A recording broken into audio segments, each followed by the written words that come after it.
રાજકોટના ઉમેદવાર રૂપાલા સામે રાજ્યભરમાં વ્યાપેલો રોષને ભાજપના ઇશારે ગઈકાલે રાજકોટ ભાજપ કાર્યાલય કમલમ ખાતે પ્રેસ કોન્ફરન્સ યોજીને કેટલાક કાઠી દરબાર આગેવાનોએ રૂપાલાને માફી આપી હતી.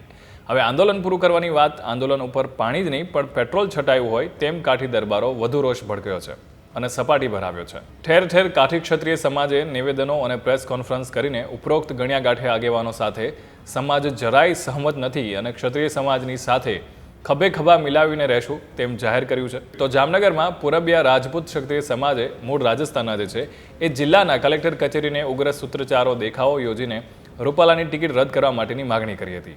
કમલમથી જારી નિવેદન સામે આજે સૌરાષ્ટ્રના ઇતિહાસમાં આજે પણ જેમના નામે લોકોના હૈયે અને હોઠે છે તે જોગીદાસ ખુમાણ અને રામવાળાના વંશજો ભરતવાળા અને પ્રતાપ ખુમાણ સહિત કાઠી સ્ટેટના રજવાડાના પ્રતિનિધિઓએ અહીંના રજપૂતપરામાં ગરાસિયા બોર્ડિંગમાં મીડિયા સમક્ષ જણાવ્યું હતું કે કેટલાક આગેવાનોએ રૂપાલાના સમર્થનમાં નિવેદન આપ્યું છે અને તેની સામે કાઠી ક્ષત્રિય સમાજ જરા પણ સહમત નથી.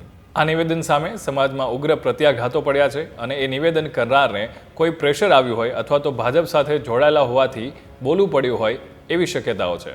પરંતુ અમે કાઠી ક્ષત્રિય સમાજ તન મન અને ધનથી ક્ષત્રિયોની માગ અને આંદોલનમાં સાથે જ છીએ અને રહેવાના છીએ.